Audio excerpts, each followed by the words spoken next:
Jeremias 17, de 13 a 18. Assim diz a palavra do Senhor. Ó Senhor, esperança de Israel, todos aqueles que te deixam serão envergonhados. O nome dos que se apartam de mim será escrito no chão, porque abandonam o Senhor, a fonte das águas vivas. Cura-me, Senhor, e serei curado. Salva-me e serei salvo, porque tu és o meu louvor. Eis que eles me dizem: onde está a palavra do Senhor? Que se cumpra.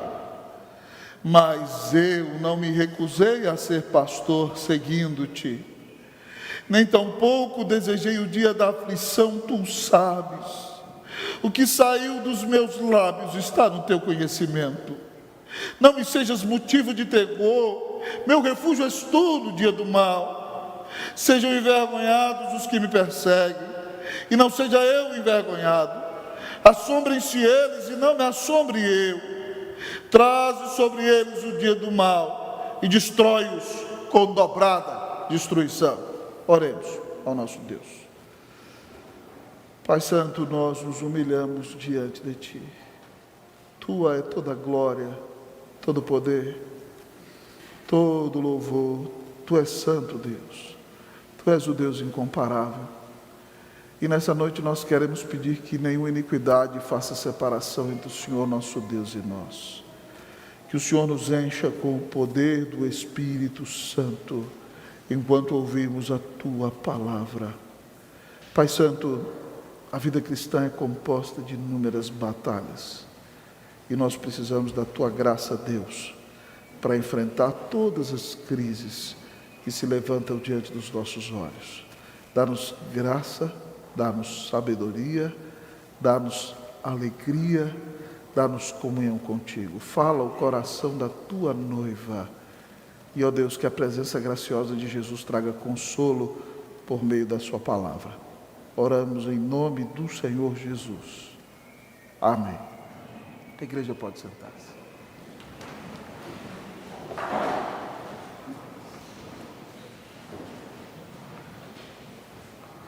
Crise.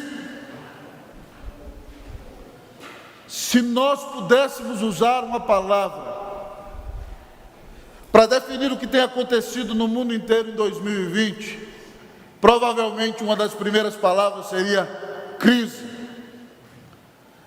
Meus queridos irmãos, do lado de cá do céu, a vida é composta de muitas crises. Nós estamos num mundo caído. Nós ainda não vimos a glória do Senhor, como veremos depois que Ele restaurar todas as coisas. E o próprio Senhor Jesus nos assegurou que no mundo passais por aflições, ainda que não devemos desanimar, porque Ele venceu o mundo. E para enfrentar a crise nós temos que olhar para aquelas vidas do passado que Deus sustentou, cuidou e abençoou e deu vitória sobre a crise. E uma das pessoas que mais enfrenta a crise no Antigo Testamento é o profeta Jeremias. O profeta Jeremias, amados irmãos, é meu referencial de ministério pastoral no Antigo Testamento. Jeremias, sim, é um homem que sabe o que é sofrer. Jeremias sofreu muito pelo pecado do povo ao qual ele pregava. Chorou intensamente pelo castigo que Deus lhe dizia que o povo receberia. Intercedeu a Deus pelo povo e Deus lhe disse que não ia escutar a oração dele, porque Deus ia castigar aquele povo. Foi proibido por Deus de se casar. Foi desprezado pelos seus próprios familiares e amigos. Em várias ocasiões tramaram matá-lo por causa das suas mensagens, porque diziam que seus sermões eram muito duros. Bateram em sua face, prenderam-lhe no tronco, lançaram-no na cadeia, o atiraram no fundo do poço, levaram-lhe obrigado para o Egito e zombaram dele até o fim. Esse homem teve aproximadamente 50 anos de ministério, de muita sofridão, de muita luta, de muita perseguição. No contexto do texto que lemos, nós vemos o povo zombando dele. No versículo 15, estão dizendo para ele: eis que eles me dizem, onde está a palavra do Senhor que se cumpra? Jeremias está dizendo: os caldeus virão e vão destruir essa cidade, e os judeus estão com raiva dele por causa da mensagem que Deus está lhe dando, e agora eles dizem: cadê a palavra de Deus? Não vai se cumprir? Todos nós sabemos que depois ela se cumpriu. Mas ao olhar para Jeremias enfrentando as grandes crises e lutas que ele contempla em sua vida, nós vamos aprender nesta noite como enfrentar as crises da vida. Como enfrentar as crises da vida. E em primeiro lugar, o nosso texto diz: coloque a sua esperança em Deus. Como enfrentar as crises da vida? Coloque a sua esperança em Deus. O versículo de número 13 diz: ó Senhor, esperança de Israel, todos aqueles que te deixam serão envergonhados.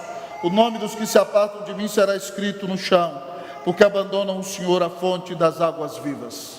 Ó querido amigo e irmão, o povo se assegurava porque tinha um templo glorioso. E Jeremias dizia que Deus ia destruir o templo, e eles diziam: de forma nenhuma. Então Jeremias no versículo 12 diz: trono de glória enaltecido é o santuário do Senhor no nosso meio. Mas ele sabia, amados irmãos e irmãs, que o templo seria destruído. Então ele diz: ó Senhor, esperança de Israel. A esperança de Deus não está naquele belíssimo templo de Jerusalém, porque ele foi destruído.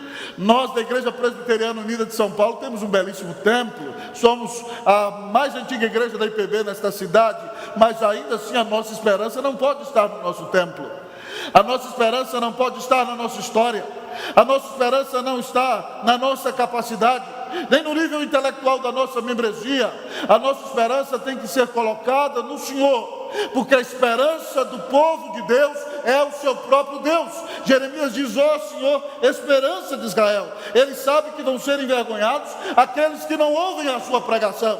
Ele diz aqui: serão envergonhados, o nome daqueles que se apartam de mim vai ser escrito no chão. Eles vão ser envergonhados, vão ser pisoteados. Por quê? Porque eles abandonaram o Senhor, a fonte de águas vivas. Eu e você, meu querido irmão, em tempos de crise precisamos aprender. Não colocar a esperança no saldo da nossa conta bancária. Não colocar a nossa esperança no resultado das eleições do domingo que vem. Não colocar a esperança nem em pessoas honestas e justas que estão ao nosso lado. A nossa esperança tem que ser colocada única e exclusivamente no nosso Senhor. Eu gosto muito da história do profeta Abacuque, irmãos e irmãs. Vocês se lembram que ele começa o seu livro indignado, porque o povo de Deus está em pecado e parece que Deus não está fazendo nada. E ele então vai orar e reclamar ao Senhor, e o Senhor diz para ele: não se preocupe, eu vou mandar os babilônios para castigar esse povo. E ele entra em desespero maior ainda, porque os babilônios são mais pecadores que o povo dele. Então Deus diz a ele que vai mandar 5 ais para os caldeus e vai disciplinar, amados irmãos e irmãs, todas as nações daquela região. Então ele ouve a palavra e diz que no íntimo ele se comoveu. Ele tremeu diante da palavra de Deus, e ele sabe que Jerusalém vai ser destruída e a situação não vai ser fácil. Mas depois de ouvir Deus falar, ele coloca a sua esperança em Deus e diz o seguinte: ainda que a figueira não floresça, nem haja fruto na vide, o produto da oliveira minta, e os campos não produzam mantimento, as ovelhas sejam arrebatadas do aprisco, e nos currais não haja gado, todavia eu me alegro no Senhor. Exulto no Deus da minha salvação. O Senhor Deus é a minha fortaleza, e faz os meus pés como os da corça, e me faz andar altaneiramente. Abacuque diz que haverá um colapso da economia, uma economia agropecuária. A figueira não vai florescer, o produto da oliveira vai mentir, não haverá o fruto da vide, querido amigo e irmão, os currais não vai dar mantimento, não haverá nem vacas, nem bois, nem ovelhas, tudo vai ser destruído. Mas ele é capaz de dizer: todavia eu me alegro no Senhor e exulto no Deus da minha salvação. Quando a sua alegria, quando a sua esperança está posta no Senhor, você pode se alegrar, mesmo no meio da tempestade. É por isso que ele diz: o Senhor é a minha fortaleza, ele me faz andar altaneiramente. Onde está colocada a sua esperança? Se você, meu querido amigo e irmão, quer enfrentar os problemas desta vida, você precisa colocar a sua esperança no Senhor. porque foi Ele que te amou e deu a vida na cruz para te salvar. É como Davi fez no Salmo 40, ele diz: esperei confiantemente pelo Senhor. Ele se inclinou para mim e me ouviu quando clamei por socorro. Tirou-me de um poço de perdição, de um tremedal de lama. Colocou-me os pés sobre uma rocha, firmou-me os passos. Me pôs nos lábios um novo cântico, um hino de louvor ao nosso Deus. Muitos verão essas coisas, temerão e confiarão no Senhor. Quando nós confiamos no Senhor, nós experimentamos livramento. Quando nós confiamos no Senhor, nós recebemos resposta. Quando nós confiamos no Senhor, o nosso testemunho vai impactar muitas vidas e pessoas crerão e conhecerão o Senhor por causa da graça de Jesus em nossa vida. Meu irmão, pare de colocar a sua esperança no seu saldo bancário. Pare de colocar a sua esperança em políticos humanos. Pare de colocar a sua esperança em pessoas ou em seu próprio desempenho. Entenda que Deus amou você antes da fundação do mundo e mandou Cristo para morrer na cruz e pagar os teus pecados, e Ele ressuscitou e está à destra do Pai, e Ele domina sobre tudo, tem toda a autoridade nos céus e na terra. Todos os fios de cabelo da tua cabeça estão contados. O Senhor conduz todos os teus passos soberanamente, e Ele prometeu que todas as coisas vão cooperar para o bem daqueles que amam a Deus, daqueles que são chamados segundo o seu propósito. Coloque a sua esperança no Senhor. Só assim nós seremos vitoriosos nas crises desta vida. Mas o texto nos leva a perguntar: como enfrentar as crises desta vida? Em segundo lugar, o texto nos diz: busque a cura no Senhor. Em primeiro lugar, ele nos diz: coloque a sua esperança em Deus. Em segundo lugar, busque a cura no Senhor. Versículo de número 14.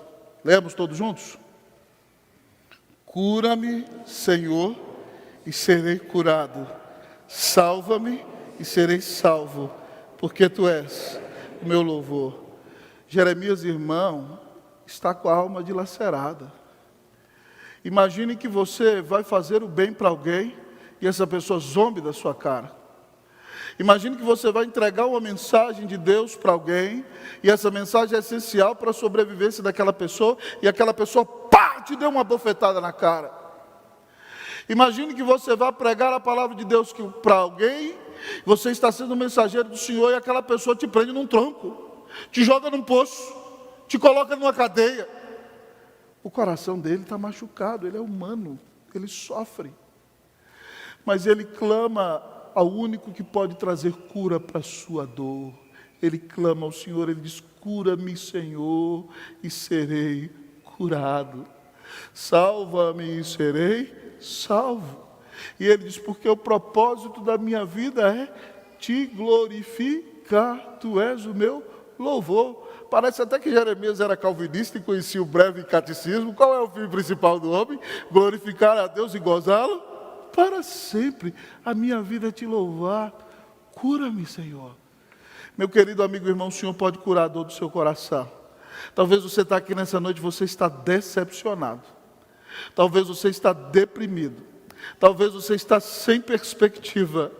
Mas hoje clame ao Senhor para que cure o seu coração. Clame ao Senhor para que te salve, para que te livre dessa vida de pecado. Clame ao Senhor para que te livre dessa vida de problema, de tanta luta, de tanta dificuldade. Jeremias diz: cura-me, serei curado, salva-me, serei salvo. Senhor, eu quero viver para te glorificar. Apresente sua dor ao Senhor, meu irmão. Jesus disse e continua dizendo a todos os seus filhos: vinde a mim, todos os que estáis cansados e sobrecarregados, e eu vos aliviarei. Se você está cansado, se você está angustiado, se sua alma está dilacerada, se você está deprimido, se você não tem mais significado, o Senhor Jesus diz: vem a mim.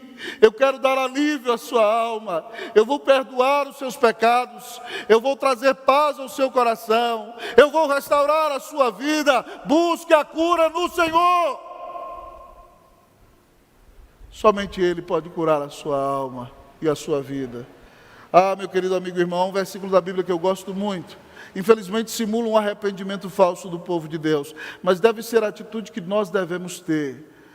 Quando Deus confronta o povo de Israel em seus pecados lá em Oséias, o povo responde assim: vinde e tornemos para o Senhor, porque Ele nos despedaçou e nos sarará, fez a ferida e a ligará, depois de 2 dias nos revigorará, ao 3º dia nos levantará e viveremos diante dEle. Volte para o Senhor. É o Senhor quem tem disciplinado você. É o Senhor que te quebrou, mas se você voltar para o Senhor, Ele tem perdão para a sua alma, Ele tem paz para o seu coração, Ele tem cura para a sua vida, Ele tem restauração para você. Hoje é dia de voltar ao primeiro amor. Que você se arrependa dos seus pecados e clame: Senhor, traz cura para a minha vida, em nome de Cristo Jesus. Amém. Como você tem enfrentado as crises da sua vida? Como enfrentar as crises da vida? Coloque a sua esperança em Deus. Busque a cura no Senhor. Mas em terceiro lugar, o nosso texto nos diz: não desista dos seus sonhos. Como enfrentar as crises da vida? Não desista dos seus sonhos. Versículos 15 e 16. Eu vou ler o 15 à igreja, 16. Eis que eles me dizem: onde está a palavra do Senhor? Que se cumpra. Todos os 16, vamos todos. Mas eu não me recusei a ser pastor, seguindo-te, nem tampouco desejei o dia da aflição. Tu sabes, o que saiu dos meus lábios está no teu conhecimento. Não desista dos seus sonhos. Se fosse qualquer um, meu querido irmão, já tinha batido em retirada, já tinha saído correndo. Imagine que você está cumprindo o seu chamado, realizando o sonho da sua vida, e alguém bata na sua face, alguém te jogue na cadeia, alguém te prenda no tronco, alguém trame para matar você. É essa a situação de Jeremias, mas mesmo assim ele diz: Senhor, eu não me recusei a ser pastor. Ele não desistiu do chamado, ele não desistiu do projeto de Deus para a sua vida.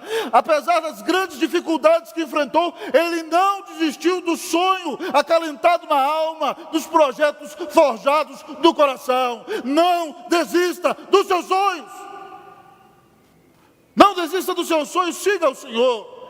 Ele diz: eu não me recusei a ser pastor, seguindo-te. Lembra o que Jesus disse? Se alguém quer vir após mim, negue-se a si mesmo, tome a sua cruz e siga-me. Marcos 8,34. Então, meu irmão, renuncie a si mesmo, tome a cruz, disponha-se a sofrer, siga os passos de Jesus. Ele deu a vida na cruz por você. Não desista dos seus sonhos, siga o Senhor. Não desista dos seus sonhos, ore por dias melhores.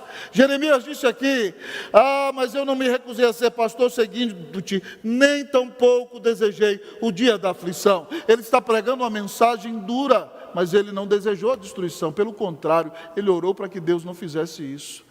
Você também pode orar por dias melhores. Você não precisa desejar a aflição sobre aqueles que estão te perseguindo. Pelo contrário, você tem que ter misericórdia deles e pedir a Deus que abençoe a vida deles e que lhes abra os olhos para que eles conheçam mais e mais da graça de Jesus e da bênção do Senhor em seus corações. A Bíblia diz: pedi, dá-se-vos-á, buscai e achareis, batei e abri-se-vos-á. Pois todo aquele que pede recebe, todo aquele que busca encontra, e todo aquele que bate, a porta vai se abrir para ele. Ore a Deus. Não desista dos seus sonhos. Não desista do chamado. Ore por dias melhores. Não desista do chamado. Pregue a palavra de Deus.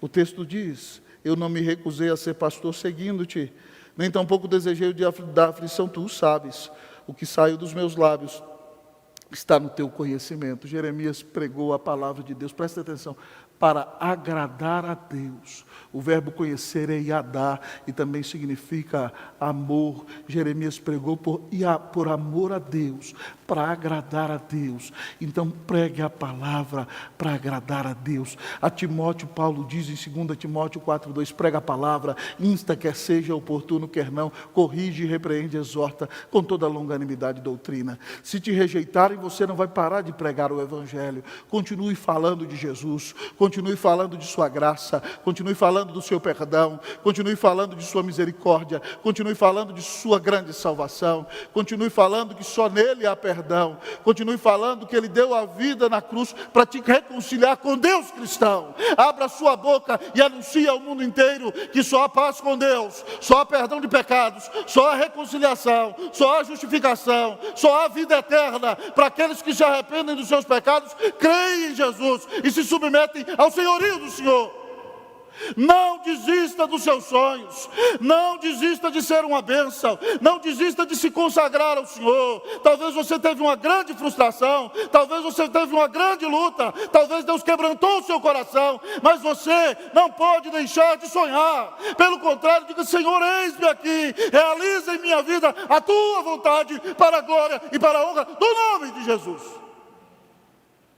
Que Deus nos dê a bênção de ver o chamado do Senhor se concretizando em nossa vida, para a glória e para a honra de Jesus. Amém, meu irmão? Não desista dos seus sonhos. Coragem. Levante a cabeça, olhe para Jesus. Ele continua com você.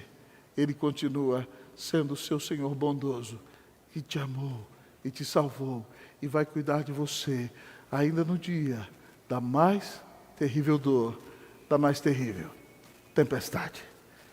Como você tem enfrentado as crises da vida? Nós estamos aprendendo nessa noite como enfrentar as crises da vida.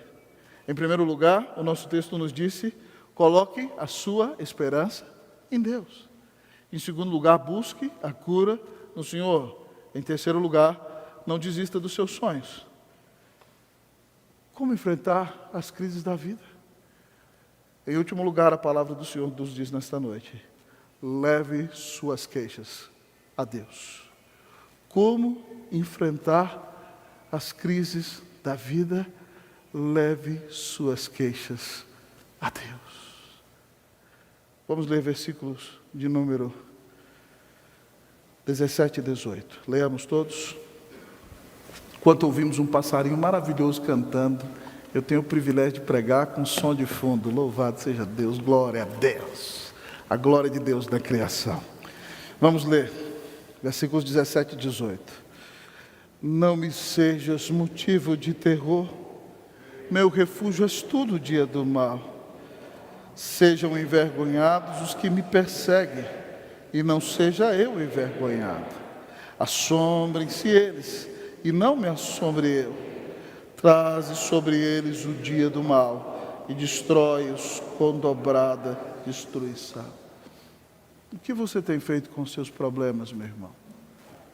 Você tem ficado com raiva e tem chutado a canela de todo mundo, chutado a cabeça do cachorro, do gato, a porta da geladeira e tem brigado com o mundo inteiro? O que você tem feito no dia da sua angústia? Ninguém pode ficar perto de você por tolerar a sua raiva, a sua ira, a sua insatisfação. O texto está nos ensinando, irmãos, que ainda que nós passemos por grande crise, nós temos que levar os nossos problemas ao Senhor. Jeremias diz: Senhor, não me aterrorize, Tu és o meu refúgio no dia do mal. E Deus disse a Jeremias que ele ia ficar firme até o final, que os inimigos não prevaleceriam contra ele, e que os inimigos dele seriam assassinados, e tudo isso Deus cumpriu, se você ler esse livro maravilhoso. Eu terminei minha leitura bíblica anual essa semana, terminando a leitura do livro de Jeremias. Então ele geme diante de Deus: Senhor, Tu és o meu refúgio no dia do mal. Ele diz: Senhor, é no Senhor que eu me escondo, me protege, Senhor. E ele diz: quanto a esses inimigos meus, que o Senhor os envergonhe. Veja bem que Jeremias não tem um plano para se vingar. Ele não arma para bater de volta na cara deles. Ele não chama os amigos dele para jogá-los no poço e na cadeia. Ele fala com Deus: Senhor, sejam envergonhados os que me perseguem. Que eu não seja envergonhado. Que o Senhor assombre a eles, não me assombre. Traze sobre eles o dia do mal. Tudo que o Senhor tem me feito pregar, agora eu quero que o Senhor faça com eles, porque eles não estão aceitando a mensagem. Duro o tom de Jeremias. Destrói-os com dobrada destruição. Nós não podemos julgá-lo, irmãos. É fácil para nós na era do Novo Testamento. Olha para você ver como é que o profeta faz um negócio desse.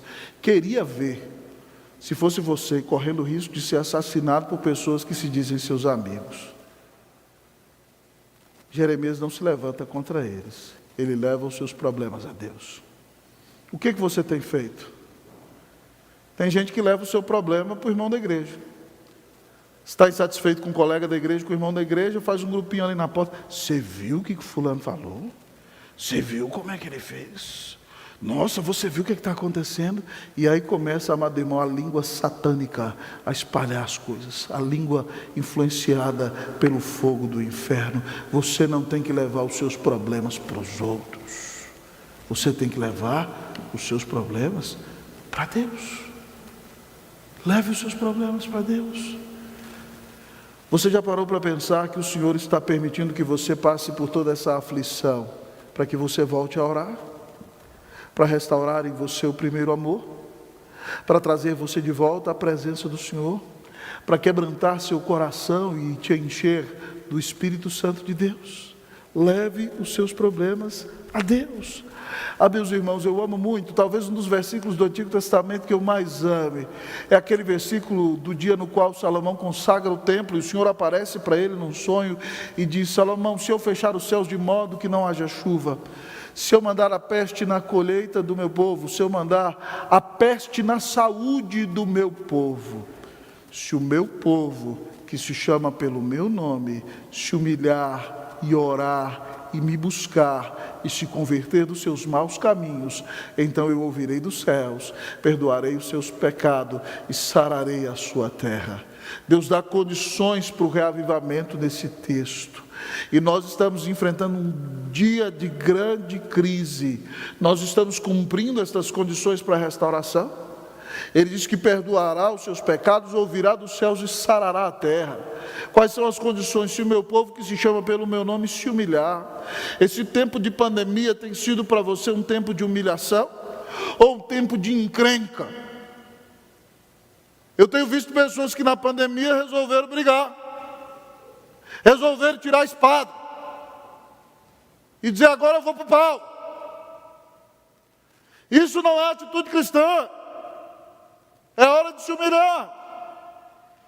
É hora de orar. Como é que está a nossa vida de oração, meus irmãos? Todo domingo vocês me veem dizer: essa igreja tem reunião de oração, todo sábado de manhã. A vida em São Paulo é corrida, não é fácil. Mas nós nos reunimos aqui 8 horas da manhã para orar como igreja. Quantas vezes você já veio?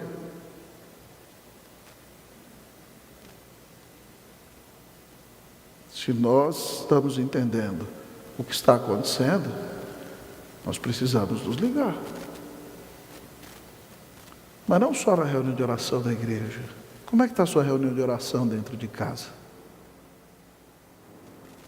Marido e mulher, vocês estão orando juntos? A Bíblia diz que não pode ser interrompida, não podem ser interrompidas as vossas orações. Então, se elas não podem ser interrompidas, ela é o estilo de vida da casa de vocês.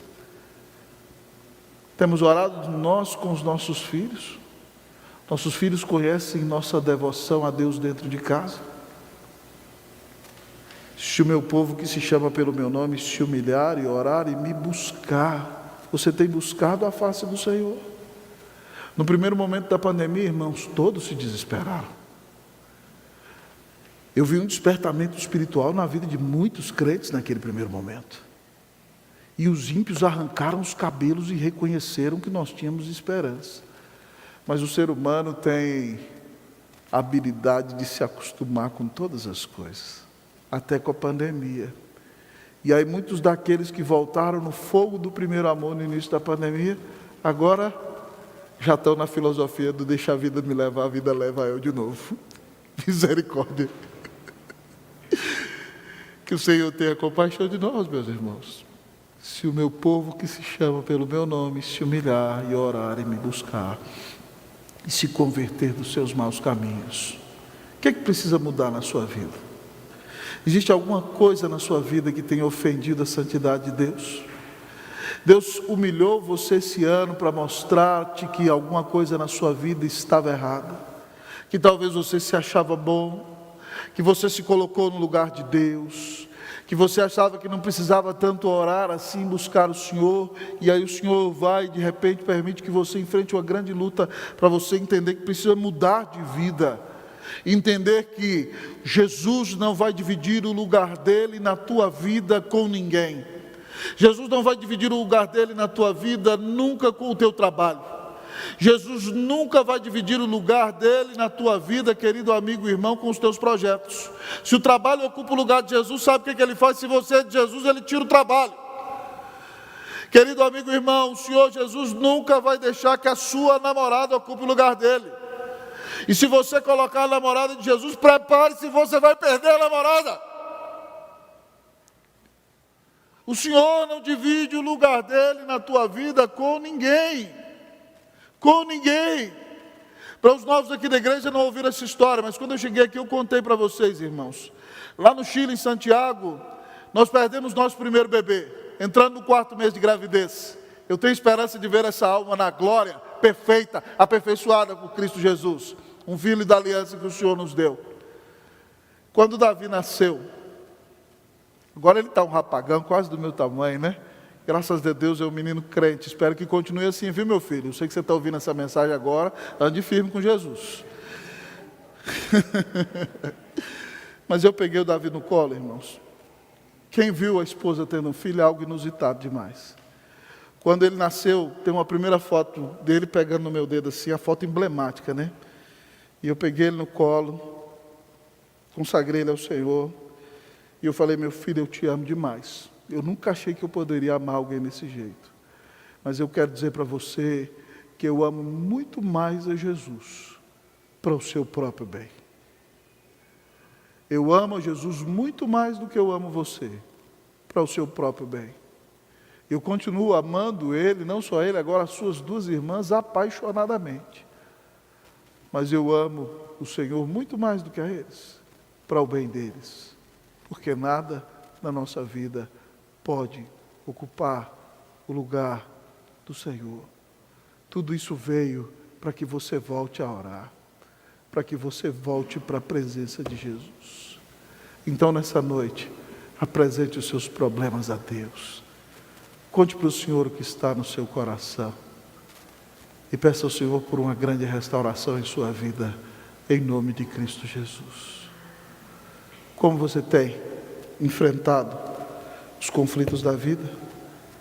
Tiago, irmão de Jesus, no capítulo 5 de sua carta, diz assim: está alguém triste?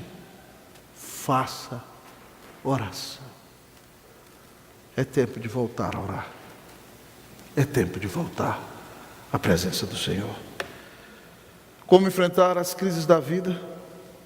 Coloque a sua esperança em Deus. Busque a cura no Senhor. Não desista dos seus sonhos. Leve os seus problemas a Deus. E o maior exemplo de tudo isso é aquele que morreu na cruz por nós. Porque mesmo quando a ira do Deus eterno vai cair sobre aquele que é Deus homem, ele não tem outro refúgio a não ser seu próprio Pai. Ele está no jardim sofrendo, sentindo o cheiro do fogo, do enxofre, do inferno, da ira de Deus. Mas ele diz: Pai, se possível, passa de mim esse cálice. Ele tem a esperança no seu Pai. Ele busca a restauração no seu Pai.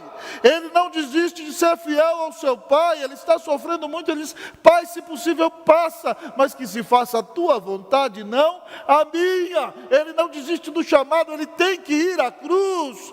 E ele leva os seus problemas a Deus. Na cruz, ele grita: Deus meu, por que me desamparaste? Ele sofre na presença do seu Pai. E depois de gritar: está consumado, diz: Pai, nas tuas mãos entrego o meu espírito. E deu um brado e morreu na cruz para te salvar. Nunca ninguém amou você como Jesus te ama. Ele pagou os teus pecados na cruz. E hoje exige que você somente se arrependa e creia nele como filho de Deus. E se entregue totalmente a Ele, crendo nele como seu único Senhor e Salvador. Então aprenda com Ele, porque Ele, tal como Jeremias nos ensina, a enfrentar os problemas da vida. Coloque a sua esperança em Deus. Busque a cura no Senhor. Não desista dos seus sonhos. Leve os seus problemas a Deus. Que Deus te dê vitória sobre as aflições da sua vida. Em nome de Cristo Jesus. Amém.